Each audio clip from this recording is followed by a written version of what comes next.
Hello everyone, कैसे हैं आप सभी लोग। और आप लोग भी SSC exam and railway examination की प्रिपरेशन कर रहे होंगे। अक्सर मेरे पास स्टूडेंट के डाउट आते रहते हैं कि मैम प्रिपरेशन स्टार्ट करना है, कैसे स्टार्ट करें, कहाँ से स्टार्ट करें, कितने टॉपिक को कवर करना चाहिए, कौन से टॉपिक कहाँ से कवर करना चाहिए, कौन सी बुक फॉलो करें। ऐसे कई सारे डाउट आप लोगों के मन में होते हैं क्योंकि कहीं भी कुछ भी सिस्टम अभी देखने को नहीं मिलता है। क्लियर।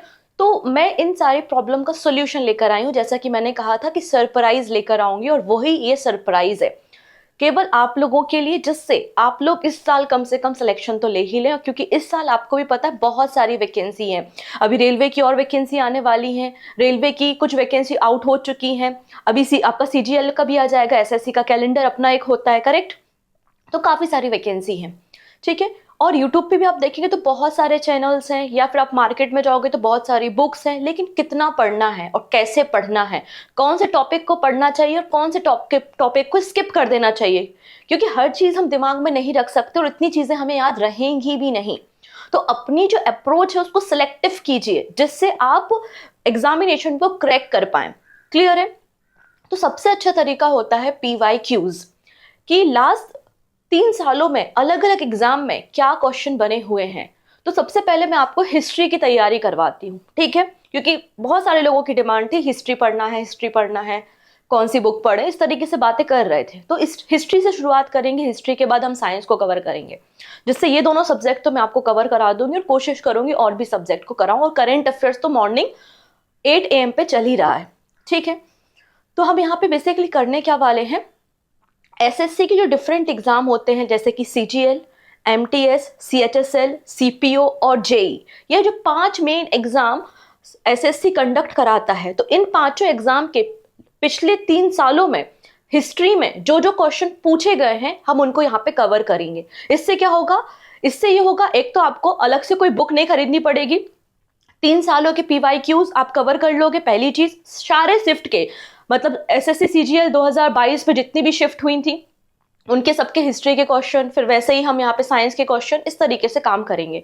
तो आपको एक अलग से कोई बुक नहीं लेनी पड़ेगी और हर एक क्वेश्चन एक्सप्लेनेशन के साथ मिल जाएगा। तो बहुत सारे पॉइंटर्स रेडी हो जाएंगे और ये पॉइंटर्स कई बार ना बहुत सी बुक्स में मिलते भी नहीं है, ठीक है, क्योंकि एनसीईआरटी से डायरेक्टली डेटा को पिक किया जाता है। तो यहाँ से आपको 2 फायदा होंगे, एक अच्छा खासा डेटा आपके पास रेडी हो जाएगा और आपके PYQs भी रेडी हो जाएंगे। मैंने काफ़ी सारे क्वेश्चन जो रिपीट हो रहे थे बार बार उनको एलिमिनेट किया है। आज मैं डिस्कस करने वाली हूँ एसएससी सीजीएल 2022 के जितने भी क्वेश्चन अलग अलग शिफ्ट में हिस्ट्री के पूछे गए थे उन सबको हम आंसर के साथ देखने वाले हैं। क्लियर है। 100+ कुछ क्वेश्चन है आज के वीडियो में।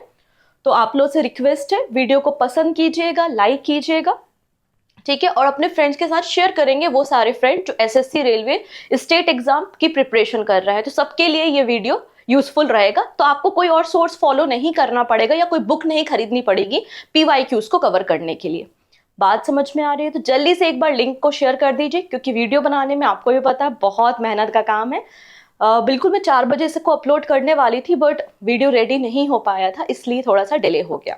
पर एक टाइम हम फिक्स कर लेते हैं कि 7 PM या फिर 8 PM पे हम जनरली इस वीडियो को कंडक्ट करेंगे और सुबह 8 बजे तो हमारा करेंट अफेयर्स होगा ही होगा, ठीक है। और अब पीडीएफ के लिए भी भटकना नहीं है, बिल्कुल भटकना नहीं है। आप एक काम कीजिए, आप टेलीग्राम ज्वाइन कर लीजिए, पूजा जैन CA 247 आप सर्च करेंगे, इसका लिंक मैं डिस्क्रिप्शन में भी दे दूंगी। तो आप टेलीग्राम को सर्च कीजिए और टेलीग्राम से आप PDF को फ्री ऑफ कॉस्ट डाउनलोड कर लेंगे। तो आप बार बार रिवाइज कीजिए, क्योंकि क्वेश्चन रिपीट होता है, तो आपके बहुत सारे पॉइंट्स हिस्ट्री के रेडी हो जाएंगे। क्लियर है। तो ये पार्ट 1 है और पार्ट 1 में आप देख पा रहे हो एसएससी सीजीएल 2022 के हम सारे के सारे शिफ्ट के हिस्ट्री के पेपर के क्वेश्चंस को कवर करने वाले हैं। क्लियर है इतनी चीजें। चलिए पहले क्वेश्चन से शुरुआत करते हैं और एक्सप्लेनेशन को भी हम ध्यान में रखेंगे, जिससे ज्यादा आप समझ पाए। जैसे कि पहला क्वेश्चन है, which of the following led English company in the battle of Plassey. Plassey का युद्ध बहुत इंपॉर्टेंट है, 1757 की लड़ाई है प्लासी का युद्ध। अंग्रेजी कंपनी का नेतृत्व किसने किया था, यह क्वेश्चन पूछा गया है। बड़ा इजी सा क्वेश्चन है। आंसर क्या हो जाएगा यहाँ पर, option number 4, Robert Clive. East India company को रॉबर्ट क्लाइव लीड कर रहे थे और बैटल ऑफ प्लासी आप देखेंगे 23 जून, ये डेट भी इंपॉर्टेंट है, 23 जून 1757 में ये लड़ाई लड़ी गई थी, ठीक है। और यहाँ पे उस समय जो नवाब ऑफ बंगाल था वो कौन था? सिराज उद्दौला। सिराज उद्दौला नवाब था बंगाल का, और ईस्ट इंडिया कंपनी के साथ ये लड़ाई हुई थी, बैटल ऑफ प्लासी। रिजल्ट क्या हुआ? रिजल्ट इसका ये होता है ब्रिटिशर्स जीत जाते हैं और मीर जाफर को अगला नवाब बना दिया जाता है बंगाल का। ठीक है, और बदले में मीर जाफर क्या करता है? 24 परगना की जमींदारी ब्रिटिशर्स को दे देता है। ये इसका रिजल्ट है। तो क्वेश्चन अगर यूपीएससी लेवल के प्रीलिम्स लेवल पे जाओगे तो आपको ये क्वेश्चन नहीं मिलेगा कि किसने प्लासी के बैटल को लीड किया, आपको क्वेश्चन बनेगा कि इसका रिजल्ट क्या था। तो रिजल्ट आपने देखा कि मीर जाफर नवाब बन गए थे और 24 परगना की जमींदारी ब्रिटिशर्स को सौंप दी गई। क्लियर? सेकेंड क्वेश्चन है, हरियर और बुक्का नाम के दो भाई हुआ करते थे, और हरियर और बुक्का दोनों ने मिलकर कर्नाटका में आप देखेंगे एक राज्य की स्थापना की जिसकी कैपिटल थी Vijayanagar on the bank of river blank in 1336। तो विजयनगर एम्पायर की स्थापना की थी किसने? हरियर और बुक्का नाम के दो भाइयों ने। किस नदी के किनारे सिचुएटेड है? ठीक है, तो आंसर क्या हो जाएगा यहाँ पर? आंसर है आपका तुंगभद्रा रिवर। ऑप्शन 2 करेक्ट हो जाएगा। तो आप यहाँ पर देख पाएंगे, Two brothers, Hariyar and Bukka, founded the Vijayanagar state in 1336. They were soldiers in Mohammad bin Tughlaq army. तो हरियर और बुक्का मोहम्मद बिन तुगलक की आर्मी में सोल्जर्स हुआ करते थे। ठीक है, और उसके बाद इन्होंने इंडिपेंडेंट राज्य की स्थापना की थी विजयनगर, जिनकी कैपिटल कहाँ थी? तुंगभद्रा नदी के किनारे थी।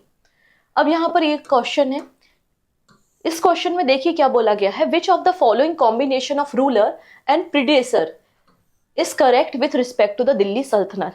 मतलब कोई राजा है और उस राजा के पहले कौन राजा था, तो इस तरीके के कॉम्बिनेशन को बताना है। तो रूलर और रूलर के बाद, रूलर के पहले कौन सा राजा था वो आपको यहाँ पे कॉम्बिनेशन बिठाना है। तो पहला कॉम्बिनेशन अलाउद्दीन खिलजी और आपका जलाउद्दीन खिलजी। तो हमें पता है जब हम खिलजियों के बारे में बात करते हैं तो खिलजियों की स्थापना किसने की थी?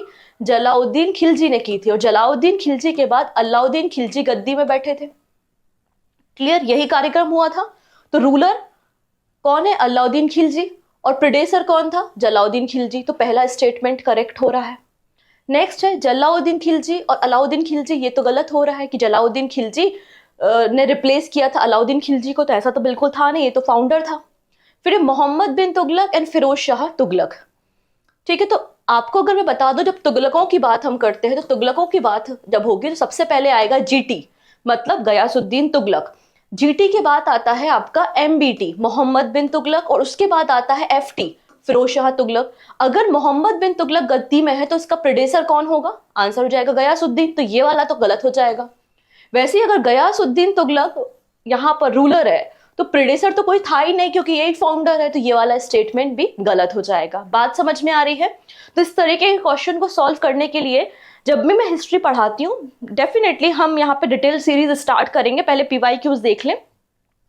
तो उसमें मैं जनरली सीक्वेंस पे बहुत फोकस करती हूँ कि किसके बाद कौन आया, क्योंकि इस तरीके के क्वेश्चन में एग्जामिनेशन में स्टूडेंट अक्सर फंस जाता है। तो पहला स्टेटमेंट यहाँ पे करेक्ट है। क्लियर है? तो खिलजी वंश की स्थापना या खिलजियों का समय कब से कब है? 1290 से 1320, 1290 से 1320 तक इन्होंने रूल किया है। सबसे पहले जलाउद्दीन खिलजी था, उसके बाद अलाउद्दीन खिलजी गद्दी पे बैठा।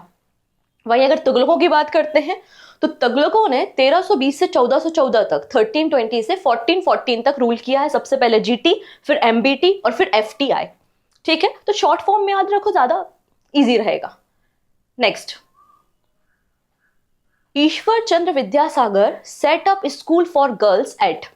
ये ईश्वर चंद्र विद्यासागर हैं, इन्हें हम विडो रीमैरिज एक्ट के लिए जानते हैं, और इन्होंने सोशल रिफॉर्म काफ़ी सारे किए हैं। मैं आपको बता रही हूँ, अगर हिस्ट्री में अगर आपका मन है कि यार कौन सा चैप्टर मैं छोड़ दूँ, तो मैं आपको सजेस्ट करूँगी कि सोशल रिफॉर्म का चैप्टर भूल के भी मत छोड़ना। सब कुछ पूरी हिस्ट्री को किनारे रख दो, सोशल रिफॉर्म का जो चैप्टर है वो बहुत इंपॉर्टेंट होता है। ठीक है, उसको छोड़ के एग्जाम में बिल्कुल भी मत जाना। डन?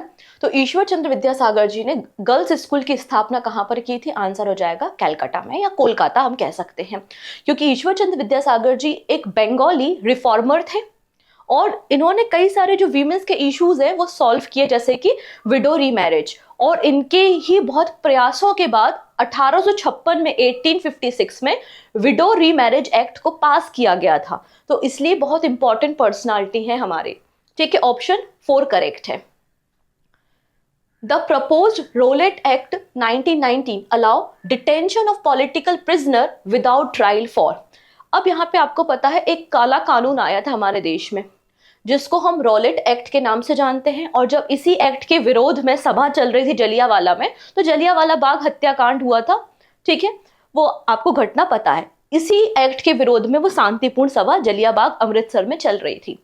तो इसमें क्या होता था, किसी भी व्यक्ति पे शक है तो आप उसको डिटेन कर सकते हो, अरेस्ट कर सकते हो। अगर कोई भी व्यक्ति आपके ऐसे कुछ कामों में लगा है, क्रांतिकारी गतिविधियों में इन्वॉल्व है, तो आप उसको अरेस्ट कर सकते हो। कितने समय के लिए? तो ट्रायल फॉर 2 years, 2 सालों के लिए। तो सही आंसर क्या हो जाएगा? ऑप्शन नंबर ए हो जाएगा। ठीक है, अगर आप वेरीफाई करना चाहें तो आप एसएससी के साइट्स पे जाकर वहां के प्रीवियस ईयर के क्वेश्चन पेपर को डाउनलोड कर लेंगे, तो आपको ये सारे क्वेश्चन सीजीएल 2022 के ऑल शिफ्ट में मिल जाएंगे। ठीक है, क्योंकि एक भी क्वेश्चन मैंने अपने मन से यहाँ पे लिखा ही नहीं है, मैंने तो सिर्फ वहां से पेपर से कॉपी किया और एक्सप्लेनेशन को ऐड किया है। ठीक है, तो सारे क्वेश्चन वहीं के हैं। तो यहाँ पर आप देखेंगे रॉलेट एक्ट 1919 में आया था। गवर्नमेंट ऑफ ब्रिटिशर्स ने बेसिकली इसको पास किया था, जिसमें विदाउट ट्रायल आप 2 सालों के लिए डिटेन कर सकते हैं पॉलिटिकल पर्सनालिटीज को।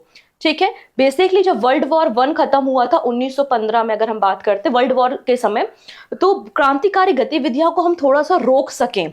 मतलब ब्रिटिशर्स का था कि ऑलरेडी हम वर्ल्ड वॉर 1 में इन्वॉल्व है, भारत के अंदर कुछ विद्रोह हो जाएगा, 1857 जैसी क्रांति हो जाएगी, तो यहाँ की समस्या तो और विकराल हो जाएंगी।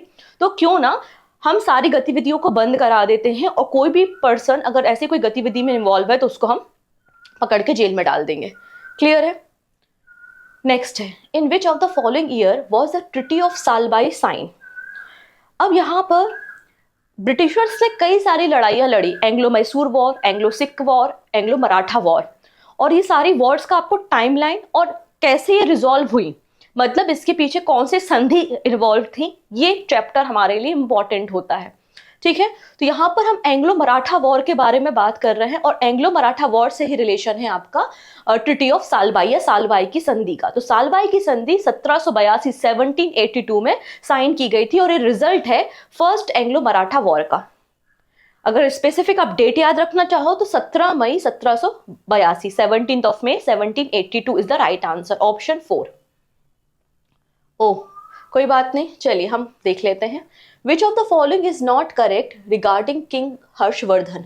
आप लोग ने राजा हर्षवर्धन के बारे में सुना होगा। ठीक है, हर्षवर्धन ने आज से 1400 साल पहले लगभग रूल किया था, ऐसा इस पे मेंशन है। नेक्स्ट है, Hiuen Tsang spend lot of time at Harshavardhana court. तो जो चाइनीज ट्रेवलर था हेन सियांग, उसने काफी लंबा समय हर्षवर्धन के दरबार में स्पेंड किया था। Sorry, Harshvardhan court poet was Hari Sen. Harish Sen Harshvardhan के कोर्ट पोएट थे, और हर्षचरित्रम बायोग्राफी है हर्षवर्धन की। कौन सा स्टेटमेंट यहाँ पे इनकरेक्ट है? तो पहला स्टेटमेंट तो बिल्कुल सही है, आज से 1400 साल पहले हर्षवर्धन ने रूल किया था, और हेनस्यांग इनके दरबार में बहुत लंबे समय तक रहा था। और हर्षचरित्रम इनकी बायोग्राफी, हर्षवर्धन की बायोग्राफी है। और हर्षचरित्रम किसने लिखा है? तो आंसर हो जाएगा बाणभट्ट की रचना है। और बाणभट्ट इनके दरबारी कवि हुआ करते थे। तो हर्षवर्धन के दरबारी कवि कौन थे? बाणभट्ट हैं, और उन्होंने ही हर्षचरित्रम लिखा है। ये बाणभट्ट जो है वो सोन नदी के किनारे रहा करते थे। सोन नदी कहाँ पर है? एमपी में है, अमरकंटक से निकलती है। और सोन नदी पर एक बांध भी है जिसको हम बाण सागर डैम कहते हैं। तो बाण सागर डैम जो बनाया गया है ना, वो बेसिकली बनाया क्यों गया है? बाणभट्ट के नाम पर ही इस डैम का नाम रखा गया है। क्लियर है? तो हरिसेन कौन थे? मतलब तीसरा स्टेटमेंट गलत है। तो हरिसेन कौन थे? तो हरिसेन भी दरबारी कवि थे, लेकिन किसके? समुद्रगुप्त के। समुद्रगुप्त के कोर्ट में दरबारी कवि थे कौन? आपके हरिसेन। आप लोगों ने इसके अलावा एक और कहानी सुनी होगी। कहानी क्या है? कि हर्षवर्धन हर्षवर्धन को उत्तर पथेश्वर भी बोला जाता था, क्योंकि नॉर्थ इंडिया के बहुत सारे राज्यों पे इन्होंने विक्ट्री करके रखी थी, इसलिए हर्षवर्धन को हम क्या कहते थे, उत्तर पथेश्वर इनका टाइटल था। और इन्होंने सोचा कि अब दक्षिण भारत में भी हमें जाना चाहिए, हमला करना चाहिए, तो इनकी लड़ाई होती है किसके साथ, पुलकेशिन सेकंड के साथ। तो हर्षवर्धन और पुलकेशिन सेकंड की लड़ाई होती है कहां पर, नर्मदा नदी के किनारे, ठीक है, इसलिए इसे हम बैटल ऑफ नर्मदा के नाम से जानते हैं, ठीक है। और जो पुलकेशिन सेकंड हैं उनको हम दक्षिण पथेश्वर के नाम से जानते हैं। तो उत्तर पथेश्वर और दक्षिण पथेश्वर की लड़ाई बैटल ऑफ नर्मदा के नाम से जानी जाती है, जो कि हर्षवर्धन और पुलकेशिन सेकंड के मध्य में लड़ी गई है। डन इतनी चीजें। अब हर्षवर्धन की कई सारी रचनाएं भी हैं, जैसे कि रत्नावली, प्रियदर्शिका, तो ये किसके कार्यक्रम है, किसने लिखा है, तो हर्षवर्धन ने लिखा है। क्लियर है, तो ये एडिशनल इंफॉर्मेशन थी। नेक्स्ट है, When did the Mongol ruler Genghis Khan die, तो चंगेज खान की मृत्यु कब हुई थी, तो चंगेज खान, आप यहां देख सकते हैं पूरा का पूरा जो आपको दिख रहा है एम्पायर, ये मंगोलों का एम्पायर है, ठीक है, मतलब चंगेज खान का एम्पायर है। और चंगेज खान की मृत्यु 1227 18 अगस्त 1227 में इनकी मृत्यु हुई थी। और जब एक मतलब अपना कह सकते हैं कैंपेन रन कर रहे थे, कहां पर, जीजिया में, किंगडम ऑफ जीजिया में जब ये अपना कैंपेन रन कर रहे थे। नेक्स्ट है, merchant and migrants first brought the teaching of holy Quran to India in the blank century, तो अरब देशों से लगातार मर्चेंट भी भारत आते रहे हैं और माइग्रेंट्स भी भारत आते रहे हैं। तो पहली बार कुरान को कब वो लेकर आए थे भारत, ये पूछा गया है। तो सिंपल सी बात है कि इस्लाम धर्म कब प्रोपोगेट होना शुरू हुआ होगा, कुरान कब लिखी होगी, प्रॉफिट मोहम्मद की मृत्यु के बाद, उनकी मौत के बाद ही आप देखोगे कि कुरान को लिखा गया, उनकी टीचिंग ही है बेसिकली, है ना। तो यहां पर सही आंसर क्या हो जाएगा, 7th सेंचुरी, 7th सेंचुरी में लेकर आया गया, ठीक है। Next, during which of the following period ostrich were found in India, शतुरमुर्ग के अंडे ऑस्ट्रिच सबसे पहली बार किस पीरियड में हमें डिस्कवर हुए हैं, किस पीरियड के हैं वो, ये पूछा गया है, ठीक है। तो पहली बात तो ये महाराष्ट्र से ही पाए गए हैं और इनका रिलेशन पैलियोलिथिक पीरियड से है। पैलियोलिथिक पीरियड का मतलब होता है पुरा पाषाण काल, जब इंसान जैसा नहीं था, जंगलों में रहता था, और इसके अलावा वो स्टोन से बने हुए हथियारों का इस्तेमाल करता था, इसलिए उसे हम पुरा पाषाण काल कहते हैं, पैलियोलिथिक पीरियड। तो वहां के हमें सबसे पुराने ऑस्ट्रिच के एग मिले हैं, कहां पर, महाराष्ट्र में, ठीक है, एग सेल बेसिकली मिली थी। Which company has set up a factory on the bank of river Hooghly in 1651? अब आप सभी को पता है हमारे देश में पहले आप देखोगे कि डच आए, ब्रिटिशर्स आए, डेनिस, फ्रांसीसी, सभी एक एक करके आए, और पहली कंपनी मतलब bank of river Hooghly, Hooghly नदी के किनारे कंपनी किसने सेटअप की थी 1651 में, तो आंसर हो जाएगा ब्रिटिशर्स ने, ठीक है, ब्रिटिशर्स ने यहाँ पे कंपनी सेटअप की थी।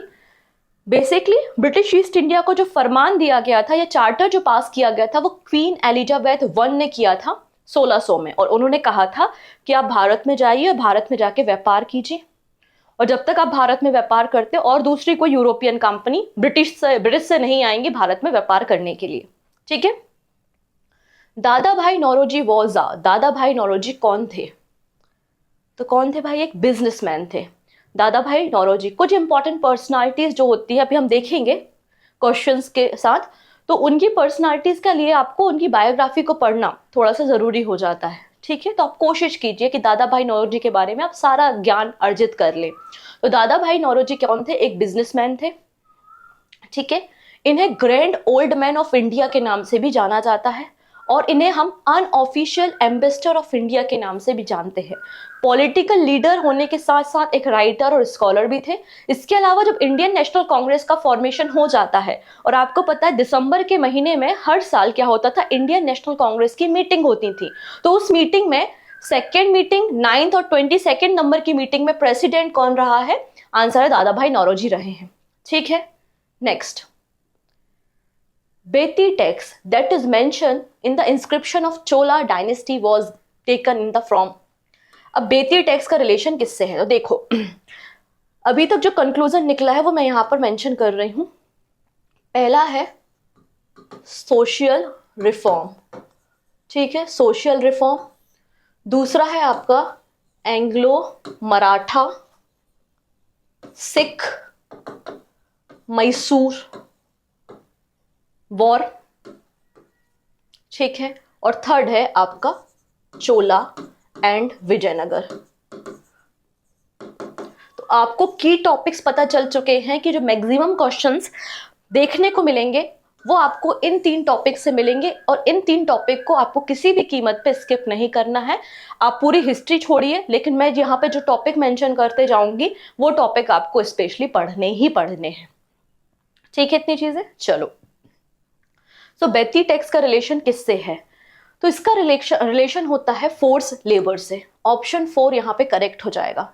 Option 4 is the right answer, ठीक है। तमिलनाडु में हमको चोला पीरियड का एक इंस्क्रिप्शन मिलता है जहां पे 400 टर्म डिफाइन है, डिफरेंट टाइप के टैक्सेस वहां पे मेंशन है, और वहां पर ही वेती टैक्स के बारे में चर्चा की गई है, जो कि आपको कैश के फॉर्म में ये टैक्स नहीं लिया जाता था, ये टैक्स आपको फोर्स लेबर के फॉर्म में लिया जाता था। पैसे नहीं चाहिए, आप हमारा काम कर दो, ठीक है।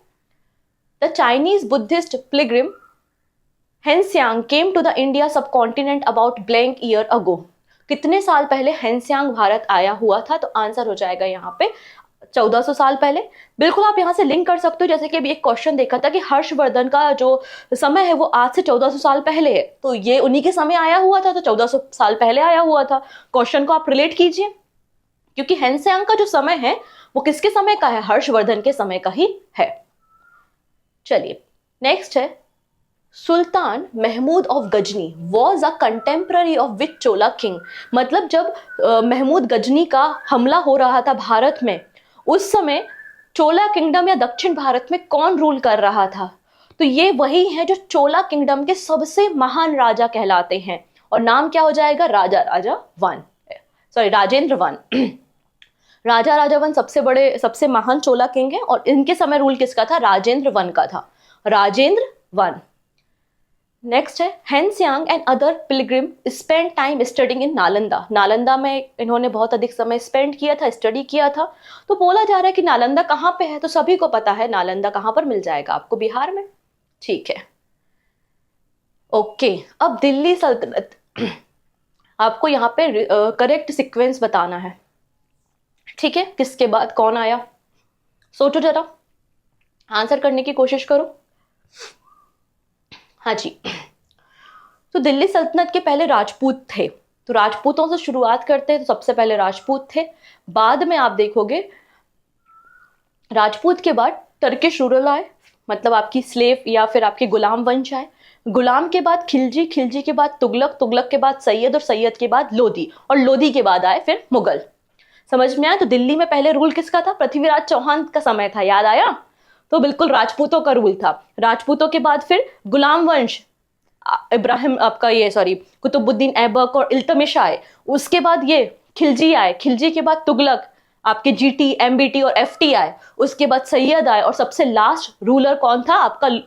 लोधी का। वो कौन था आपका? यहाँ पे आप देखेंगे इब्राहिम लोधी, और इब्राहिम लोधी को ही हराया था बाबर ने, और उसके बाद दिल्ली सल्तनत कन्वर्ट हो गई थी मुगल सल्तनत में। बात समझ में आई?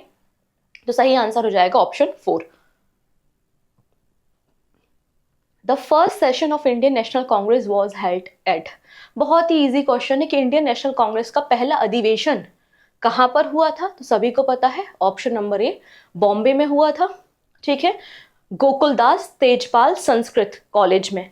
तो ये कॉलेज का नाम भी याद रखेंगे, क्या नाम है? गोकुलदास तेजपाल संस्कृत कॉलेज में हुआ था।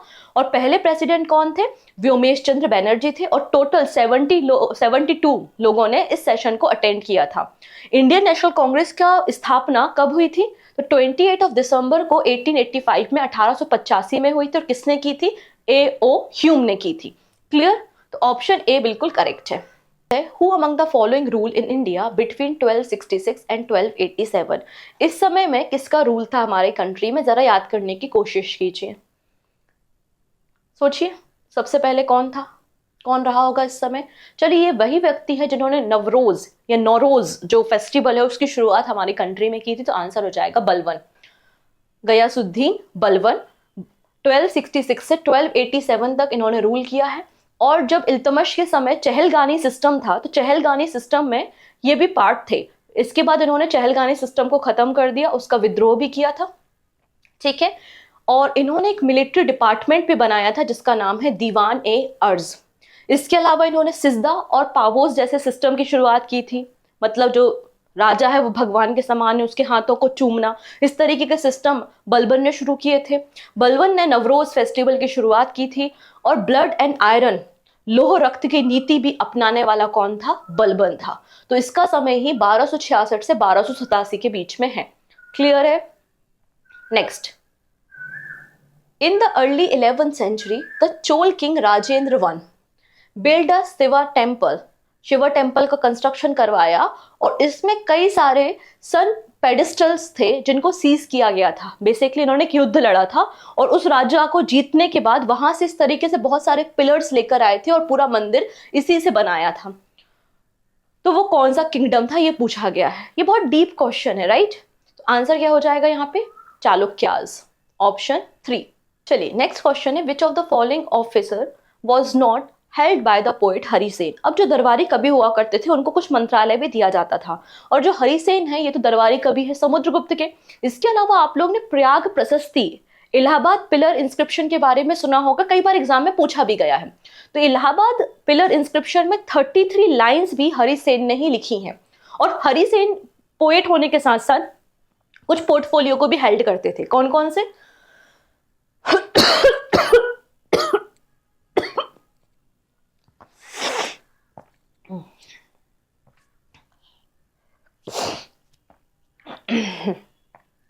नेक्स्ट है, which of the following offices was not held by the poet Harisena. अभी हमने देखा कि हरिसेन समुद्रगुप्त के दरबारी कवि हुआ करते थे। जो दरबारी कवि हुआ करते थे उनको सम टाइम कुछ पोर्टफोलियो भी अलॉट किए जाते थे, ठीक है। और जब आप लोग इलाहाबाद पिलर इंस्क्रिप्शन के बारे में या प्रयाग प्रशस्ति के बारे में बात करते हैं, और प्रयाग प्रशस्ति में भी 33 लाइन्स मेंशन है, और वो 33 लाइन्स किसने लिखी हैं? हरिसेन ने ही लिखी हैं, ठीक है। इनके पास भी कुछ पोर्टफोलियोज थे, जैसे कि संधि विग्रह, वॉर एंड पीस में जो ट्रिटी करवाते हैं उनको बोलते हैं। महादंड नायक आपका जुडिशियल ऑफिस हो गया। और कुमार अमात, ये कुछ पदों को इन्होंने होल्ड किया था, लेकिन ये नगर श्रेष्ठी नहीं थे। तो ऑप्शन 3 यहाँ पे करेक्ट हो जाएगा। How many type of taxes were in the rain of ruler Alauddin Khilji. तो अलाउद्दीन खिलजी के समय 3 प्रकार के टैक्सों का चर्चा मिलती है। कौन कौन से? जकात है, जजिया है और घरई टैक्स है। ऑप्शन 1 करेक्ट हो जाएगा, ठीक है। Next, some important administrative post were hereditary during the Rashtrakuta and Chola dynasty. The post nagar shreshthi means, कुछ ऐसी पोस्ट हुआ करती थी चोलास के समय और राष्ट्रकूटास के समय कि वो पीढ़ी दर पीढ़ी चलती थी। उनमें से एक पोस्ट थी नगर श्रेष्ठी। इसका क्या मतलब होता है? तो श्रेष्ठी शब्द का इस्तेमाल हम व्यापारियों के लिए करते हैं, तो मर्चेंट ऑफ द सिटी बोला जाता है। तो ऑप्शन नंबर 2 यहाँ पे करेक्ट हो जाएगा। नेक्स्ट है, whose birthday celebrated as the international day of non violence. तो महात्मा गांधी जी का बर्थडे है, 2 अक्टूबर की बात है ये। तो Mughal ruler Aurangzeb die in which year. अब इनका मृत्यु बहुत इंपॉर्टेंट है, रीजन ये क्योंकि उसके बाद ही मुगल सल्तनत डिक्लाइन होना शुरू हुई। मुगल सल्तनत का अगर बोला जाए कि strongest leader, last strongest leader कौन था, तो वो यही थे, औरंगजेब। और 1707 में इनकी मृत्यु हुई थी। तो ऑप्शन नंबर 3 यहाँ पे करेक्ट हो जाएगा, ठीक है। डन इतनी चीजें। और इन्होंने सिखों के 9वें नंबर के गुरु तेग बहादुर जी को कैप्चर करा लिया था और उनकी हत्या करा दी थी, ठीक है। नेक्स्ट है, who was considered as the last powerful Mughal ruler of India. तो अभी हमने देखा औरंगजेब को कंसिडर किया जाता है कि लास्ट पावरफुल मुगल रूलर थे। नेक्स्ट है, दादा भाई नौरोजी ने एक बुक लिखी है जो ब्रिटिशर्स के कारण इकोनॉमिक इम्पैक्ट हमारी कंट्री पे हो रहा था। तो यहाँ पे सही आंसर क्या हो जाएगा? Poverty and un British rule in India. ये बुक बहुत इंपॉर्टेंट है, दादा भाई नौरोजी। मैंने पहले भी कहा कुछ इंपॉर्टेंट लीडर की आपको बायोग्राफी पढ़नी पड़ेगी, उनमें से एक दादा भाई नौरोजी हैं। ऑप्शन नंबर 3 यहाँ पे करेक्ट है, ठीक है। नेक्स्ट है, Mirza Kamran was the brother of which Mughal emperor. तो बाबर के 4 बेटे थे, उनमें से एक था हुमायूं, और हुमायूं ने क्या किया था, बहुत दयालु टाइप के थे हुमायूं, और उन्होंने अपने पूरे के पूरे एम्पायर को अपने चारों भाइयों के बीच में डिस्ट्रीब्यूट कर लिया था। तो उनके ही भाई का नाम था मिर्जा कामरान।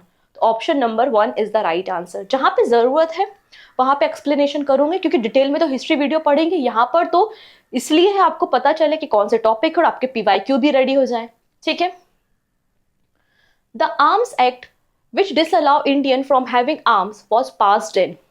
तो एक एक्ट था जिसको आर्म्स एक्ट कहा जाता है, और इस एक्ट में इंडियंस को अलाउ नहीं था कि वो अपने साथ बंदूक या हथियार को रख सकते हैं। तो इस एक्ट को 1878 में पास किया गया था। Option A is the right answer. ठीक है। तो 1878 में आर्म्स एक्ट भी पास हुआ था, और उसके बाद बर्नाकुलर प्रेस एक्ट को भी पास किया गया था। और ये समय किसका है? लॉर्ड लिटन का समय है, लॉर्ड लिटन। ठीक है।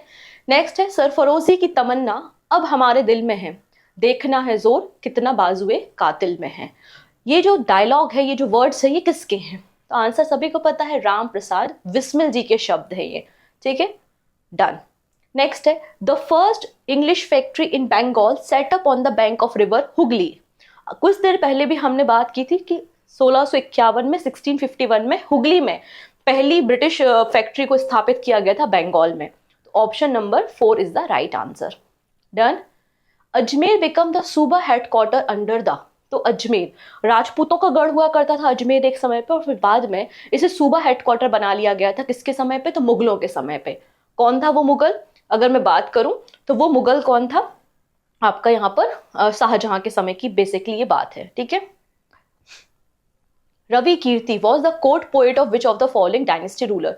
रवि कीर्ति किस राज्य दरबार में राजकवि हुआ करते थे? किसके समय से हैं? चोला, चेर, पल्लव या चालुक्यास। तो रवि कीर्ति का संबंध आप देखेंगे किससे मिल जाएगा आपको? चालुक्यास से मिल जाएगा। पुलकेशिन सेकेंड, कुछ देर पहले भी हर्षवर्धन और पुलकेशिन सेकेंड की बैटल के बारे में हमने डिस्कशन किया था। तो पुलकेशिन सेकेंड के ही दरबारी कवि थे रवि कीर्ति, और इनके बारे में हमको जानकारी कहाँ से मिलती है? एहोल इंस्क्रिप्शन से मिलती है। तो एहोल इंस्क्रिप्शन जो बैटल ऑफ नर्मदा हुआ था ना, उसके बारे में जानकारी भी एहोल इंस्क्रिप्शन में मेंशन है। तो एहोल इंस्क्रिप्शन आपको याद रखना है। ठीक है। In which of the following Harappan site jadeite stone was found. किस हड़प्पन साइट में जेडाइट स्टोन मिले हैं?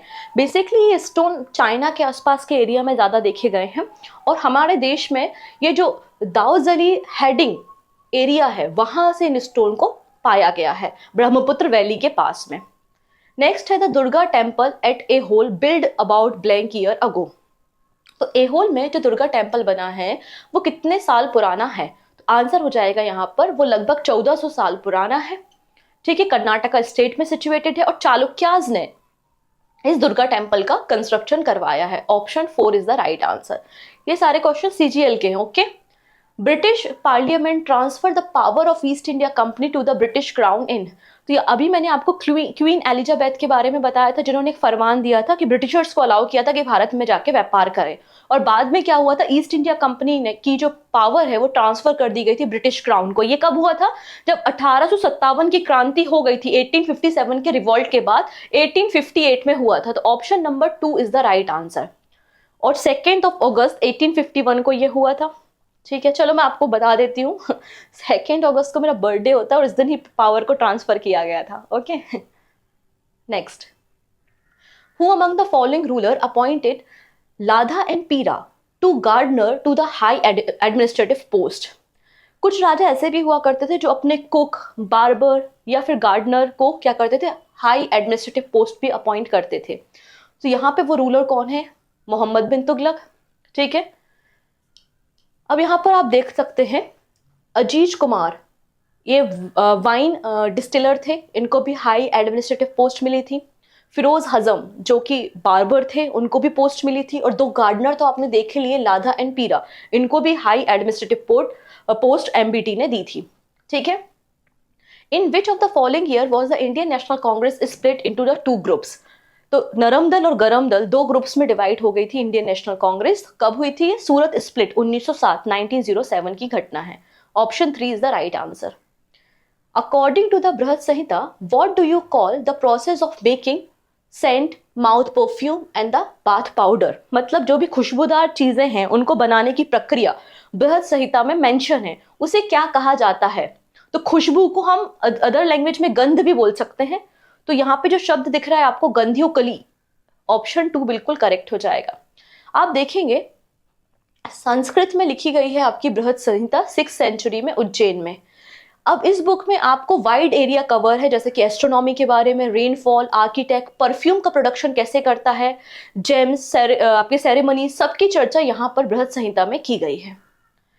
In 1526 the Battle of Panipat was fought between, तो बैटल ऑफ पानीपत किसके बीच में लड़ी गई? कुछ देर पहले हमने बताया था कि लोदी वंश का लास्ट रूलर था इब्राहिम लोदी और बाबर के बीच में बेसिकली ये लड़ाई हुई थी, बैटल ऑफ पानीपत। अगर पानीपत के युद्धों के बारे में बात करते तो टोटल 3 लड़ाइयां हुई थी।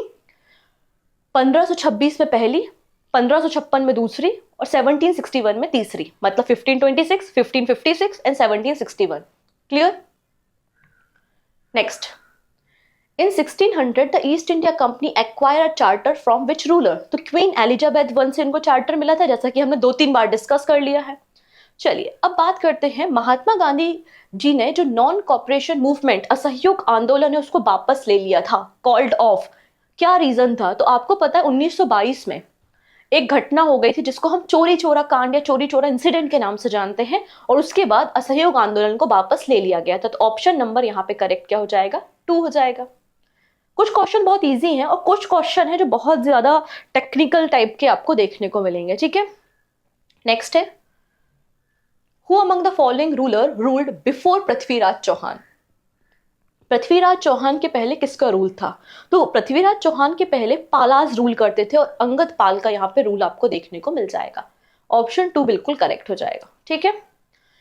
विच college was establish in Banaras in 1791? इनमें से कौन सा कॉलेज 1791 में बनारस में स्थापित किया गया?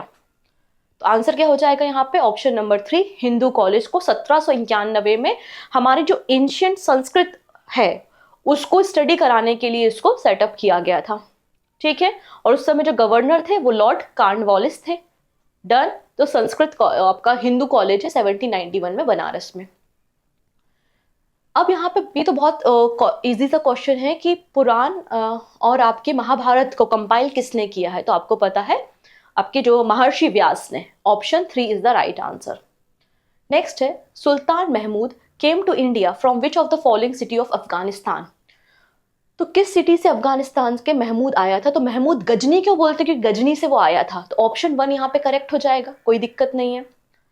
The bill which provide for the trial of British और European person by Indian was? अब यहाँ पे ब्रिटिशर्स जो लॉयर्स हैं और इंडियन लॉयर हैं उनके बीच में इक्वलिटी की बात हो रही है कि क्या यूरोपियंस पे कोई केस चल रहा है तो उस केस को इंडियन लॉयर भी लड़ सकते हैं। इसके लिए बिल की बात की गई है और उस बिल का नाम है एल्बर्ट बिल। ऑप्शन नंबर 3 यहाँ पे करेक्ट हो जाएगा, option number 3। The second volume of Akbarnama recorded the? Akbarnama के सेकेंड पार्ट में आपको क्या देखने को मिलता है? तो यहाँ पर जो अकबर का समय है, अकबर का जो समय काल है उसके बारे में जानकारी हमको मिलती है अकबरनामा के सेकेंड पार्ट से, ठीक है। उस पार्ट में ये मेंशन है कि किस तरीके से बैरम खान ने विक्ट्री हासिल की थी बैटल ऑफ पानीपत में, क्योंकि जब बैटल ऑफ पानीपत सेकेंड लड़ी गई थी उस समय अकबर बहुत छोटे थे और अगेंस्ट हेमू ये लड़ाई लड़ी गई थी, ठीक है। नेक्स्ट है, the duration of Mesolithic period, मध्य पाषाण काल का समय क्या है? तो मध्य पाषाण काल का समय आप देखेंगे 12,000 से 10,000 के आसपास माना जाता है। तो ऑप्शन नंबर 3 बिल्कुल करेक्ट हो जाएगा। मेसोलिथिक पीरियड जिसको मिडिल स्टोन एज के नाम से भी जाना जाता है। और यहाँ पर बहुत छोटे छोटे, पहले जो आपका पैलेलिथिक पीरियड था उसमें बड़े बड़े हम स्टोन से बने हुए, पत्थरों से बने हुए औजारों का इस्तेमाल करते थे, लेकिन जैसे जैसे हम मिडिल स्टोन एज पे आए, मध्य पाषाण काल में आए, तो हमने छोटे छोटे औजारों का इस्तेमाल करना शुरू कर दिया। इसलिए मिडिल स्टोन एज को हम माइक्रोलिथ एज के नाम से भी जानते हैं, ठीक है। नेक्स्ट है, which of the following statement is correct with respect to the Sangam literature? Sangam literature के रिस्पेक्ट में कौन सा यहाँ पे सही है? तो जब हम संगम लिटरेचर की बात करते हैं तो इसका रिलेशन कहाँ से है? आपका मदुरई से है या फिर तमिलनाडु से, साउथ इंडिया से है, ठीक है। These texts were supposed to composed and compiled in the assembly of poets। कई सारे जो कवि थे उस समय के, संत थे, महात्मा थे, उन्होंने मिलके यहाँ पे मीटिंग की जिनको हम संगम बोलते हैं, और वहां पर इसको कंपोज किया गया था, ठीक है। कहाँ पे? मदुरई में। तो दोनों स्टेटमेंट बिल्कुल सही है, ठीक है। Who became the Nawab of Bengal in 1756 after the death of Ali Bardi Khan? Again ये सीक्वेंस वाला क्वेश्चन है कि अली बर्दी खान के बाद बंगाल का नवाब कौन बनता है। तो देखिए थोड़ा सा आप लॉजिक लगाइए, यहाँ पे 1756 है और 1757 में प्लासी का युद्ध होगा, और प्लासी का युद्ध कौन लड़ रहा है? ये भाई साहब लड़ रहा है, सिराजुद्दौला, तो यही बने होंगे। तो बिल्कुल सही आंसर क्या हो जाएगा? Option number A. नेक्स्ट है, an early temple at Bhitargaon, Uttar Pradesh, was build about 1500 year ago, was made of. तो उत्तर प्रदेश में आज से 1500 साल पहले भितरगांव में एक टेम्पल बना था और एक गुप्ता पीरियड से संबंधित है। ठीक है, किससे बना है? तो बेक्ड ब्रिक से बना हुआ है, जली हुई ईंटों से इसका निर्माण किया गया था। ठीक है, ऑप्शन या पक्की ईंटें आप बोल सकते हैं। Who among the following was the best known Chachnama ruler? तो चचनामा में कौन से रूलर की कहानियां हैं या किसको डिस्क्राइब किया गया है? तो पृथ्वीराज चौहान को किया गया है, लेकिन यहाँ तो ऑप्शन है नहीं क्योंकि पृथ्वीराज चौहान को हम पृथ्वीराज थर्ड के नाम से जानते हैं। ऑप्शन ए यहाँ पे करेक्ट हो जाएगा। ठीक है, अब पृथ्वीराज चौहान की जब भी चर्चा होगी आपको दो बैटल रिवाइज कर लेने हैं। बैटल ऑफ तराइन, तो मोहम्मद गौरी और पृथ्वीराज चौहान के बीच में युद्ध होता है तराइन का। पहला युद्ध होता है 1191 में जिसमें पृथ्वीराज चौहान जीत जाते हैं, और दूसरा बैटल होता है 1192 में जिसमें गौरी जीत जाता है। Which of the following revolt was led by Kanhu and Sidhu? तो कानू और सीधू इनका रिलेशन किससे है? तो आपको पता होना चाहिए, ये दोनों का रिलेशन संताल विद्रोह से है। कहां से है? संथाल विद्रोह से सूधू और कान्हू का रिलेशन आपको देखने को मिल जाएगा। इन्होंने जमींदारी सिस्टम के अगेंस्ट रिवॉल्ट किया था, विद्रोह किया था। अगर वर्तमान एरिया देखो तो झारखंड और वेस्ट बंगाल का एरिया है। ठीक है, according to the archaeologist in Harappan city the part of the west was smaller and higher was known as. तो हड़प्पन सिटी की जब भी बात करते हैं, जितनी भी सिटी हैं आप देखेंगे जनरली दो पार्ट्स में होती थी। एक होता था आपका लोअर पार्ट और एक होता था आपका अपर पार्ट। अपर पार्ट में जो बड़े बड़े मर्चेंट व्यापारी वगैरह रहा करते थे, रिच पर्सन रहा करते थे, ऐसा बताया जाता है। और इस पार्ट को हम क्या बोलते थे? सिटाडल बोलते थे। और लोअर पार्ट में बाकी सारी पब्लिक रहा करती थी। ठीक है, तो सही आंसर हो जाएगा option number 1। Done. Who among the following belongs to the ancient chiefly family of the Cholas from Uraiyur capture the Kaveri delta from the Muttaraiyar in the middle of the 9th century? अब यहाँ पे सिंपल सी बात बोली गई कि एक कोई राजा हुआ करता था चोला किंगडम का। ठीक है, और ये उरियार की रॉयल फैमिली से बिलोंग करता था और इन्होंने कावेरी डेल्टा को कैप्चर किया 9th सेंचुरी में, और उसके बाद चोला एम्पायर की शुरुआत हुई। तो आंसर क्या हो जाएगा यहाँ पे? विजयालया चोला, क्योंकि विजयालया चोला ही है जिन्होंने एक्चुअली चोला वंश की स्थापना की थी। ठीक है, 9th सेंचुरी के आसपास की बात है, और इन्होंने ही तंजावुर टाउन की स्थापना की थी और एक टेम्पल भी बनवाया था। किसका टेम्पल बनवाया था? तो देवी निशुभ सूधनी का टेम्पल भी विजयालया चोला ने बनवाया था। Sarojini Naidu was elected first Indian women president of Indian National Congress at. तो Sarojini Naidu as a second female थी, लेकिन पहली इंडियन फीमेल थी, क्योंकि एनी बेसेंट इनके पहले इंडियन नेशनल कांग्रेस की प्रेसिडेंट रही है, लेकिन वो इंडियन नहीं है। सो फर्स्ट इंडियन रही है सरोजनी नायडू जो इंडियन नेशनल कांग्रेस की प्रेसिडेंट रही है। कहाँ पे? कानपुर में। और एनी बेसेंट पहली इंडियन है जो 1917 में कैलकाटा के सेशन में प्रेसिडेंट थी। चलिए, अब यहाँ पर अगेन एक फ्रीडम फाइटर का स्टेटमेंट है, be the change you wish to see in the world. ये स्टेटमेंट किस फ्रीडम फाइटर का है? तो देखिए, महात्मा गांधी जी के बहुत सारे स्टेटमेंट हैं, उनमें से एक ये भी है। इसके अलावा कुछ और स्टेटमेंट यहाँ पर मेंशन है, पीडीएफ में भी मेंशन हो जाएंगे, आप इनको भी पढ़ लीजिएगा। 2022 में ये पूछा था, 2024 में कहीं इनमें से कोई स्टेटमेंट ना पूछ ले। ठीक है, तो थोड़ा सा पढ़ लीजिएगा, मैं आपको पीडीएफ दे दूंगी। पीडीएफ के लिए वापस से बोल रही हूँ, टेलीग्राम ज्वाइन कर लेना, सर्च कर लेना, मिल जाएगा। देखो, अब कुछ स्टूडेंट ने मैसेज किया था सर्च में नहीं आ रहा है, बिकॉज यार अभी क्राउड कम है, और इसलिए मैंने आपको कहा ज़्यादा से ज़्यादा शेयर करो, लाइक करो, मैसेज करो, रीच बढ़ेगी तो अपने आप सर्च में आना शुरू होगा। अभी देखिए, अभी तो चैनल स्टार्ट हुआ है, बहुत ही कम सब्सक्राइबर है, तो जब तक ये बढ़ेंगे नहीं तो रीच बढ़ेगी नहीं ना। ठीक है, चलिए नेक्स्ट है। In 1867 at Bombay, the blank shout to remove caste restriction, abolish child marriage and encourage the education of women. Actually बोला है कि 1867 में बॉम्बे में कौन सी समाज की स्थापना हुई थी जिन्होंने जो हमारा कास्ट सिस्टम है उसको हटाने की बात की थी, चाइल्ड मैरिज को रोकने की बात की थी और महिलाओं की शिक्षा पे जोर दिया था। तो आंसर क्या हो जाएगा, याद करो। 1867 प्रार्थना समाज का समय है। प्रार्थना समाज का फॉर्मेशन बॉम्बे में होता है और इसके फाउंडर हैं डॉक्टर आत्माराम पांडुरंग। अगेन ये सोशल रिफॉर्म का ही क्वेश्चन था, राइट। नेक्स्ट है, which of the following was known as organisation of merchant. याद आया, organisation of merchant in the inscription of the Pallavas. तो पल्लवास का जो इंस्क्रिप्शन है उनमें कई सारे प्लेसेस या ऑर्गेनाइजेशन के बारे में चर्चा मिलती है, और यहाँ पे मर्चेंट का जो आप यहाँ पे जिक्र किया गया है इसको बोलते हैं नगरम। क्या बोलते हैं, नगरम। इसके अलावा आप कुछ और वर्ड्स देख सकते हैं, जैसे कि उर, लिखा है ना उर बेसिकली वो स्थान था जहां पे किसान रहा करते थे, और इस एरिया का एक हेडमैन हुआ करता था जो कि टैक्स कलेक्शन करने का काम करता था। फिर सभा, sabha land granted to the Brahmans. तो सभा वो एरिया था जहां पे जो जमीन ब्राह्मण को दी गई हो, ठीक है। और इसको हम दूसरी भाषा में बोल सकते थे, इसको हम अग्रहारा भी कहते थे, और ये टैक्स फ्री विलेजेस होते थे क्योंकि राजा ने ब्राह्मणों को दान कर दी है कि आप रहो, अपनी आजीविका चलाओ, और टैक्स फ्री होता है। नगरम तो मैंने बता दिया, मर्चेंट एंड ट्रेडर्स के लिए हुआ करता था, क्लियर है। और जो पल्लवा सोसाइटी थी वो आर्यन कल्चर को फॉलो करती थी, इसलिए ब्राह्मणों का महत्व बहुत ज्यादा आपको पल्लव सोसाइटी में देखने को मिलेगा। In 1840, the Paramhans Mandali was set up to work for abolition of caste. तो कास्ट सिस्टम को समाप्त करने के लिए 1840 में एक मंडली जिसका नाम है परमहंस मंडली का फॉर्मेशन हुआ था। कहां पर हुआ था, तो आंसर हो जाएगा यहाँ पर बॉम्बे में हुआ था, ठीक है। कहां पर हुआ था, बॉम्बे में हुआ था।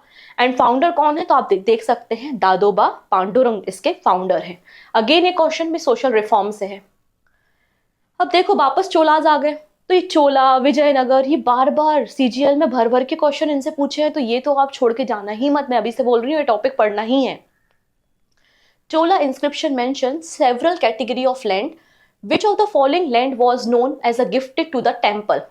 तो चोला का जो इंस्क्रिप्शन है उसमें कई सारे जमीनों के बारे में मिलता है, लेकिन वो जमीन जो मंदिरों को दान दी गई है उस जमीन को क्या कहते हैं, तो देवदान कहते हैं। मंदिरों को दान दे दी, देवदान हो गया।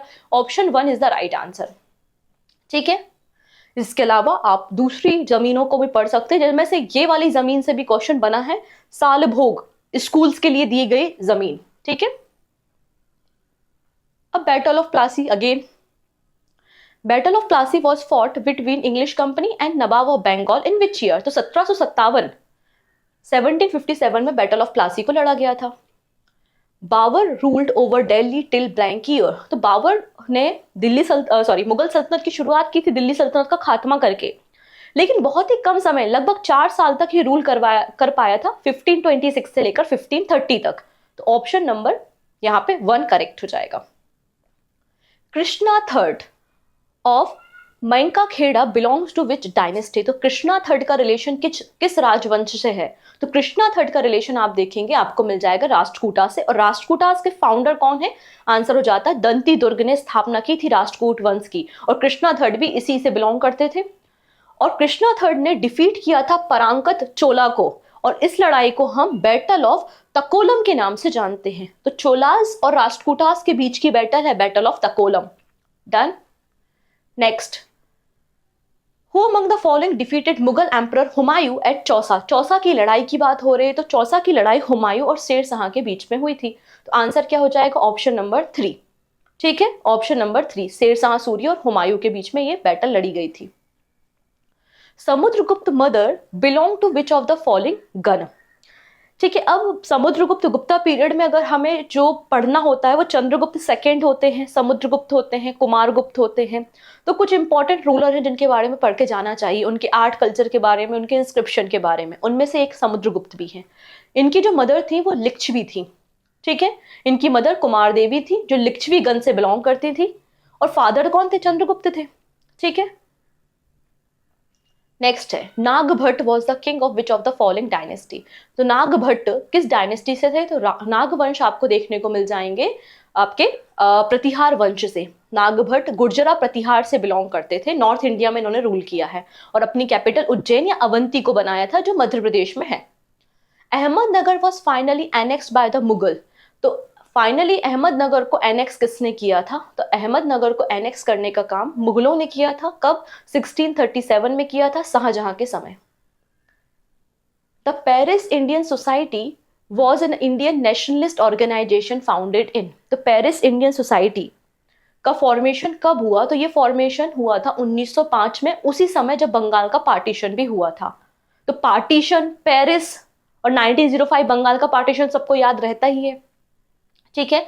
अच्छा, इसको किसने स्थापना की थी? तो आपको एक नाम याद रखना है, madam Bhikaji Rustom Cama. Done.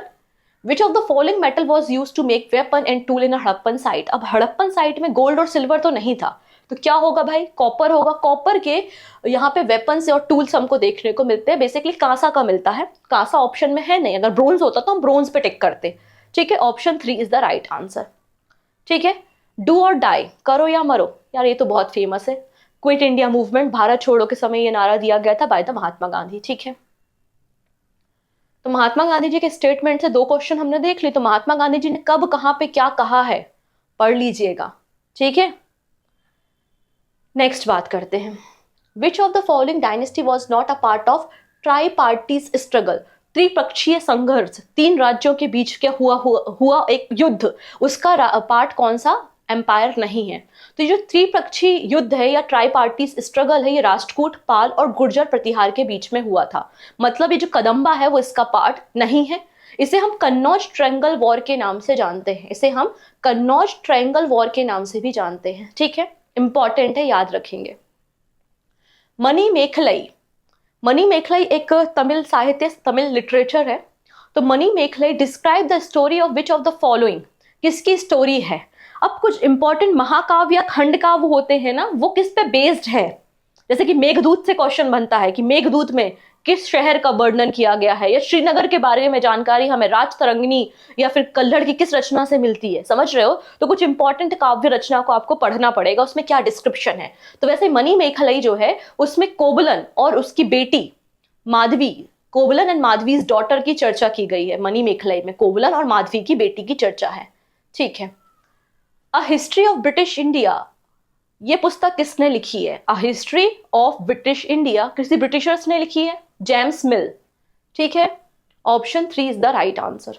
1 second, ये क्या हो गया? हाँ, नेक्स्ट है, who among the following was the founder of Karna dynasty. तो Karna dynasty, Vasudev Karna. Option number 3 is the right answer, option 3, ठीक है। डन। सुंग का जो लास्ट रूलर था देवभूति, तो सुंग एम्पायर को खत्म करके फिर कर्ण एम्पायर आया था और वासुदेव उसके फाउंडर थे।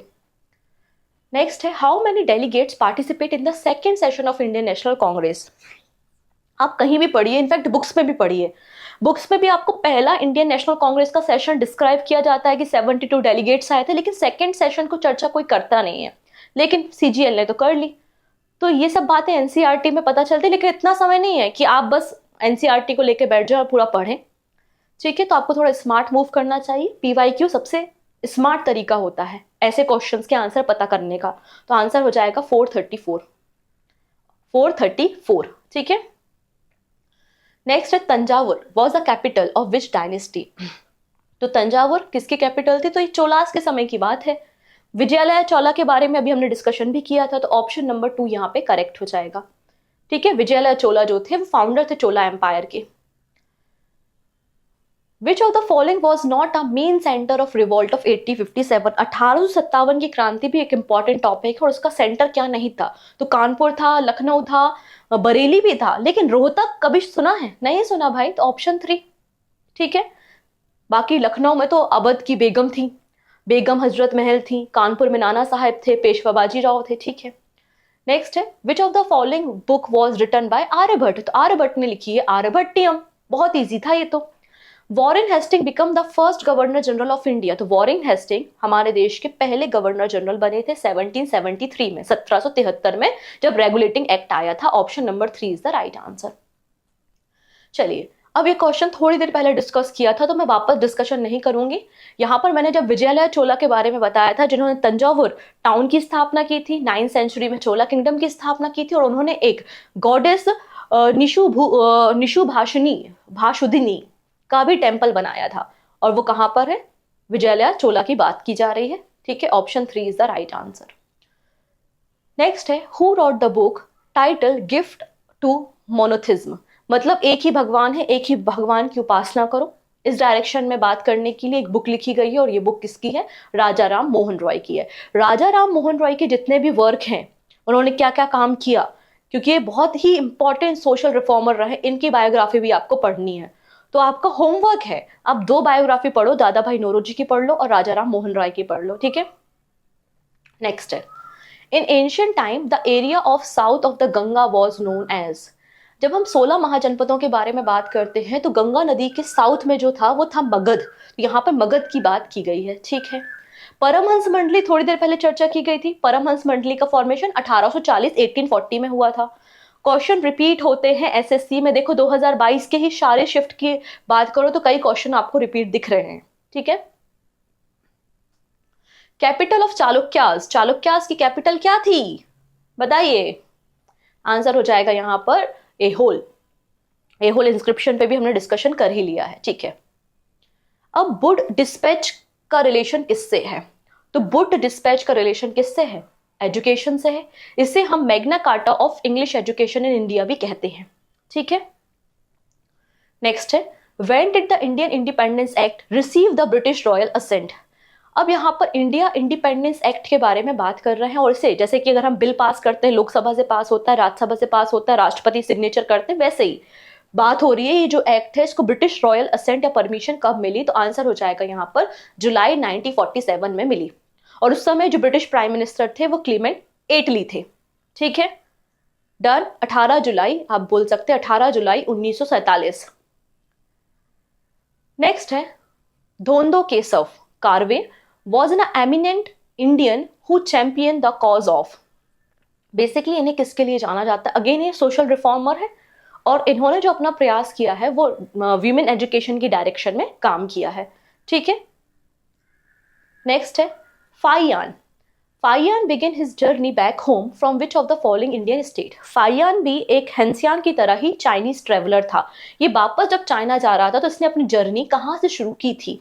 तो आंसर हो जाएगा यहाँ पर बंगाल से स्टार्ट की थी। और फाइयान का संबंध चंद्रगुप्त टू के समय से है, ठीक है। फाइयान का रिलेशन चंद्रगुप्त टू के समय से आपको मिल जाएगा। This is very important question, क्योंकि अभी इसको यूनेस्को वर्ल्ड हेरिटेज साइट में भी जगह मिल गई है। विश्व भारती यूनिवर्सिटी के फाउंडर कौन है? आंसर हो जाएगा रविन्द्रनाथ टैगोर जी हैं। तीसरी बायोग्राफी जो आपको रेडी करनी है वो रविन्द्रनाथ टैगोर जी की करनी है। तो 3 बायोग्राफी हमने देख ली, ठीक है। Done. Next, in the blank Sarojini Naidu persuaded Mahatma Gandhi to allow women to join the movement.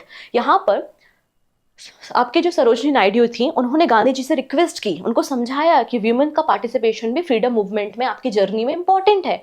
तो यहाँ पर जब आपका सॉल्ट सत्याग्रह या दांडी मार्च हो रही थी उस समय की ये घटना है। Option 3 is the right answer. अब सहायक संधि, याद आया, लॉर्ड वेली जेली की सहायक संधि है ये। Subsidiary alliance treaty was impose on Awadh in. तो सब्सिडी अलायंस को या सहायक संधि को इम्पोज किया था अवध में 1801 में, 1801 में। Option 3 is the right answer.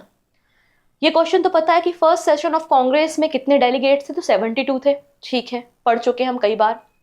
Next है, Minhaj Siraj. Minhaj e Siraj was the chronicle during the rule of. तो ये किसके समय के हिस्टोरियन के हैं या इतिहासकार हैं? मिन्हाज ए सिराज। तो आंसर हो जाएगा यहाँ पे, इनका संबंध आपको देखने को मिल जाएगा इल्तमश से। इल्तमश वही जो कुतुबुद्दीन ऐबक के बाद गद्दी पर बैठता है, और इनकी ही बेटी होती है रजिया सुल्तान, ठीक है। इल्तमश एक पर्शियन हिस्टोरियन रहे हैं, और इन्होंने गुलाम वंश के बारे में और नदन इंडिया की उस समय की कहानी को प्रदर्शित किया है। ऑल इंडिया मुस्लिम लीग का फॉर्मेशन कब हुआ था? तो बंगाल विभाजन के अगले साल। बंगाल विभाजन 1905 में हुआ और 1906 में मुस्लिम लीग बन गई। ऑप्शन नंबर 4 करेक्ट हो जाएगा। ढाका में मुस्लिम लीग का फॉर्मेशन किया गया था। Chittaranjan Das was the political Guru of which of the following personality? Important question है ये। चित्तरंजन दास जी किसके पॉलिटिकल गुरु थे? आंसर हो जाएगा यहाँ पे सुभाष चंद्र बोस, ठीक है। Next, which of the following pair of dynasty ruled region is correctly match? Saka लोगों ने नॉर्थ वेस्ट और नॉर्थ इंडिया में रूल किया था, एंड वाकाटक ने सेंट्रल एंड वेस्टर्न इंडिया में रूल किया था। कौन से स्टेटमेंट सही है? तो ये वाकाटक का रूल आपको तो दिख रहा है सेंट्रल और आपका वेस्टर्न इंडिया में, और सक लोग यहाँ पर थे, ठीक है। तभी तो चंद्रगुप्त टू ने उनको हराया था और फिर सकारी का टाइटल और ये सब कहानी हुई थी। तो ये रूल है। तो बिल्कुल दोनों स्टेटमेंट इनके सही हैं। तो जब भी आप किसी भी राजवंश की स्टडी करें तो उनके एरिया को समझें कि किस एरिया में उन्होंने रूल किया था। कितना प्यारा क्वेश्चन यहाँ पे एसएससी सीजीएल ने एकदम डीप क्वेश्चन फ्रेम किया है। ये उन्हीं स्टूडेंट को पता होगा जो थोड़ा सीरियसली पढ़ाई करते होंगे। ठीक है, next, by which name the historical road build by the Shershah Suri. तो शेरशाह सूरी ने जो रोड बनाई थी उसको आज हम जीटी रोड या ग्रैंड ट्रंक रोड के नाम से जानते हैं और इसे सड़क ए आजम के नाम से भी जाना जाता है। ठीक है, the early Turkish rural rule between the blank year over Delhi. तो यहाँ पर आपको मैंने बताया था टर्की रूल का मतलब क्या है। यहाँ पे जो गुलाम वंश का रूल है उसके बारे में बात हो रही है। तो गुलाम वंश का रूल अगर आप देखोगे तो आपको देखने को मिलेगा 1206 से 1290 तक इन्होंने रूल किया है। ठीक है, iron pillar situated at Mehrauli. ठीक है, लोह स्तंभ की बात हो रही है, मेहरौली में सिचुएटेड है। इसका रिलेशन किस गुप्ता रूलर से है? तो आयरन पिलर का रिलेशन आपको चंद्रगुप्त सेकेंड से मिल जाएगा, चंद्रगुप्त सेकेंड से मिल जाएगा। और आज भी मेहरौली स्तंभ सिचुएटेड है और अभी तक पता नहीं लग सका है कितने समय से ये लोह स्तंभ है, लेकिन इसमें रस्टिंग या जंग नहीं लगी। The Harappan brought gold from present day blank in India. तो हड़प्पन लोगों के पास गोल्ड कहाँ से आता था, वो गोल्ड कहाँ से मंगाते थे? तो आज भी और उस समय भी गोल्ड का बहुत बड़ा सोर्स हुआ करता था कर्नाटका। तो कर्नाटका से ये लोग गोल्ड मंगाते थे। ठीक है, इसके अलावा आप देखेंगे प्रेजेंट डे जो राजस्थान है वहां से कॉपर को मंगाया जाता था, ओमान से भी कॉपर मंगाते थे, अफगानिस्तान से टिन मंगाते थे और गोल्ड को कर्नाटका से मंगाया जाता था। नेक्स्ट है Quwwat al Islam mosque at Meerut build during the last decade of blank century. तो यहाँ पे क्वामत अल इस्लाम मस्जिद के बारे में और मीनारों के बारे में चर्चा की गई है। इनको कब तैयार किया गया? तो आंसर हो जाएगा 12th सेंचुरी में इसको तैयार किया है। किसने तैयार किया है? तो बेसिकली इस मॉस्क का कंस्ट्रक्शन इल्तमिश ने किया और उसके बाद अलाउद्दीन खिलजी ने भी किया है। नेक्स्ट, अगेन यहाँ पर एक स्टेटमेंट है। ठीक है, स्टेटमेंट है he did not wish to glorify the cult of the bomb and pistol but wanted a revolution in society। ठीक है, बेसिकली ऐसे कौन से यहाँ पर हमारे फ्रीडम फाइटर रहे हैं जिन्होंने अपने ट्रायल के समय स्टेटमेंट कहा था? तो आंसर है भगत सिंह जी की स्टेटमेंट है ये। Abhinav Bharat society was a secret society. इसको कहाँ पर स्थापित किया गया था? अगेन ये क्वेश्चन सोशल रिफॉर्म से, आंसर हो जाएगा बॉम्बे प्रेसिडेंसी से। ठीक है, अभिनव भारत सोसाइटी। अब इसके फाउंडर कौन है? विनायक दामोदर सावरकर है और उनके भाई हैं गणेश दामोदर सावरकर इन 1904। ठीक है, नेक्स्ट है which of the following has discovered the sea route to India in 1498। तो वास्को डी गामा ने सी रूट को डिस्कवर किया था जो इंडिया के लिए आता था। ठीक है, which of the following type of house remain were found in the Mehrgarh site of the Harappan civilisation. तो मेहरगढ़ साइट का अगर रिलेशन देखेंगे तो नवपाषाण काल से आपको मिल जाएगा और यहाँ पर जो घर मिले हैं, जो ब्रिक्स मिली हैं, वो स्क्वायर एंड रेक्टेंगुलर है। ठीक है, option 3 is the right answer. The first session of all India depressed class Congress was held at blank in 1930। तो यहाँ पे पहले सेशन की बात हो रही है, दलितों का पहला सेशन। तो ऑब्वियसली बात है लीड कौन कर रहा होगा? बाबा साहब अंबेडकर कर रहे होंगे। नागपुर में हुआ था 1930 में। ऑप्शन 1 बिल्कुल करेक्ट हो जाएगा। इजी क्वेश्चन है। ठीक है, चलिए नेक्स्ट है which of the following territory to the south and north were made part of Chola kingdom by the successor of ruler Vijayalaya. तो विजयला चोला के बाद अगर बात करो तो साउथ और नॉर्थ के पार्ट में चोला किंगडम ने इसके टेरिटरी को यहाँ पर एक्वायर किया था। वही लिखा है कि विच of the following territory south and north India were part of Chola kingdom. So answer क्या हो जाएगा यहाँ पर? अगर हम बात करते हैं तो ये थे आपके पल्लवास एंड पांड्य, पांड्य एंड पल्लवास थे। ठीक है, done. Which act allow the government to confiscate the asset of the newspaper in the case of publishing anything objectionable। तो अगर कोई भी न्यूज़पेपर जिसमें कोई भी ऐसी चीज़ है जो ऑब्जेक्शन वाली है, ब्रिटिशर्स के खिलाफ है, तो ऐसे असेट्स को सीज कर सकता था। इसके लिए एक बिल पास किया था जिसको हम वर्नाकुलर प्रेस एक्ट के नाम से जानते हैं 1872 में। Ashoka appointed blank to solve the social problem in his region. तो सोशल प्रॉब्लम को सॉल्व करने के लिए अशोक ने धम्म महामात्य को अपॉइंट किया था। Option 4 is the right answer. Ashok से संबंधित क्वेश्चन भी बहुत इंपॉर्टेंट होते हैं एग्जाम पॉइंट ऑफ व्यू से। ठीक है, who among the following perform a ritual called Hiranyagarbha. तो हिरण्यागर्भ रिचुअल को किसने परफॉर्म किया था? तो राष्ट्रकूट राजा थे दंती दुर्ग, उन्होंने परफॉर्म किया था और बेसिकली इसमें ये कहा गया था, इनका ये था कि help of Brahmanas it demonstrate his rebirth as a Kshatriya. Against whom was the battle of Plassey fought by the English company led by the Robert Clive। तो ये तो क्वेश्चन सरल सा है, सिराजुद्दौला सही आंसर हो जाएगा। नेक्स्ट है, technique of making silk were first invented in China around blank year अगो। तो लगभग 7000 साल पहले सिल्क की टेक्निक डेवलप हुई थी।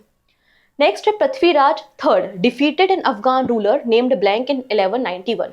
तो पृथ्वीराज थर्ड, यहाँ पर बैटल ऑफ तराइन की बात हो रही है, तो मोहम्मद गौरी सही आंसर हो जाएगा। ठीक है, Mohammad Ghori is the right answer. Partition of Bengal कब हुआ था? यार ये तो बहुत ही इजी क्वेश्चन है, 1905 में हुआ था। और वैसे इंडिया हाउस कब बना था? इंडियन हाउस का फॉर्मेशन श्याम जी वर्मा ने किया था और ये भी 1905 में हुआ था। ठीक है। Which dynasty bronze statue were made using the lost wax technique? तो lost wax technique से आप देखेंगे चोलाज यूज करते थे यहाँ पे स्टैच्यूज को बनाने के लिए, तो Chola is the right answer. Battle of Buxar कब लड़ी गई?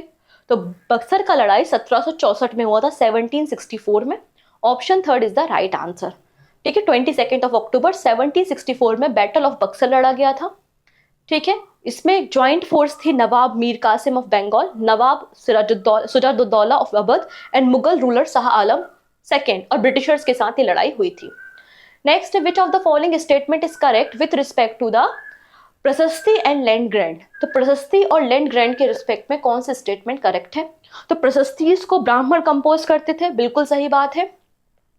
और यहाँ पर किंग जो है वो रिवॉर्ड में ब्राह्मण्स को जमीन दिया करते थे, और ये बात भी सही है। तभी तो आप लोग ने अभी देवदान और दूसरी जमीनों के बारे में चर्चा की जो कि ब्राह्मणों को, मंदिरों को दान दी जाती थी। तो यहाँ पर दोनों स्टेटमेंट करेक्ट हो जाते हैं। अब यहाँ पे विच of the following pair of rule and ruling period is correctly match? तो शेरशाह सूरी का जो समय है वो 1540 से 1545 का है, बिल्कुल सही है। अकबर का समय 1556 पानीपत का युद्ध से लेकर 1605 का है, बिल्कुल सही बात है। तो दोनों स्टेटमेंट यहाँ पे करेक्ट है।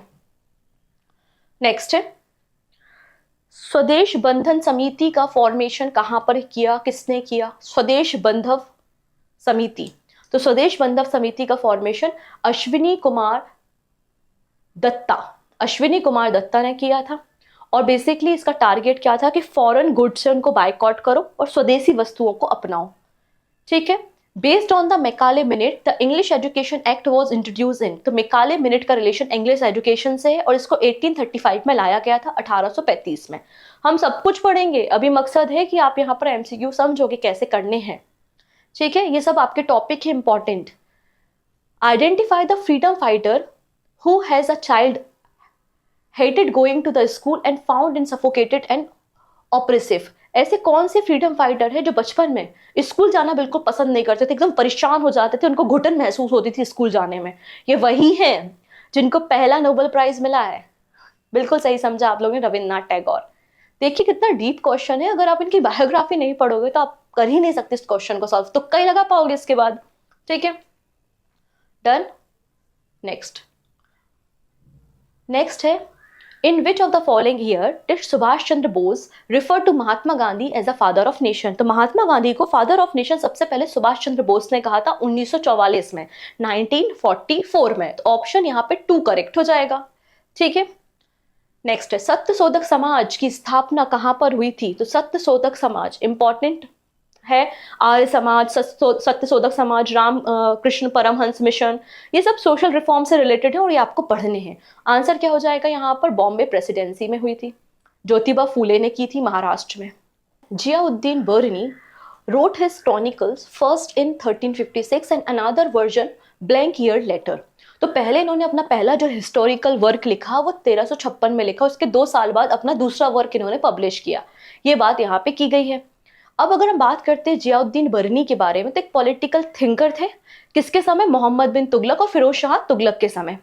ठीक है, इनकी जो रचनाएं हैं अगर आप उन पे चर्चा करोगे तो देखोगे आप तारीख ए फिरोज शाही और फतवा ए जहनदारी, ये इनकी कुछ रचनाएं हैं जो हमारे लिए इंपॉर्टेंट है। नेक्स्ट है, पुहार या Kaveri Pattinam was a port of which of the following dynasty?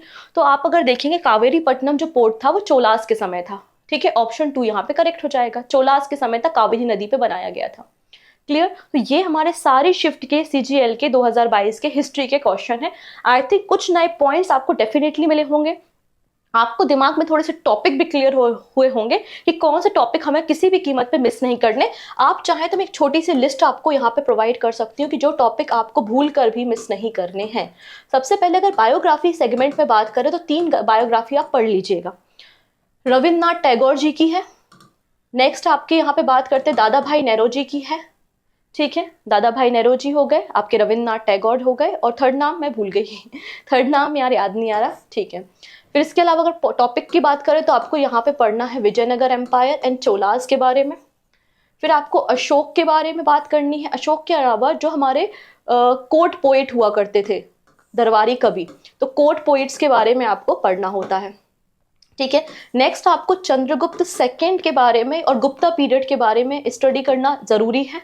फिर आपको सोशल रिफॉर्म्स पे डिस्कशन करना काफी ज्यादा जरूरी है, और इंपॉर्टेंट पर्सनालिटी के जो स्लोगन्स हैं, आपने देखा कि स्लोगन से काफी क्वेश्चन है, तो ये कुछ टारगेट है, आप इनको कोशिश कीजिए। बाकी तो मैं सारा कुछ पढ़ाऊंगी, डिटेल में हिस्ट्री पढ़ाऊंगी, एक बार ये MCQ हम देख लें उसके बाद।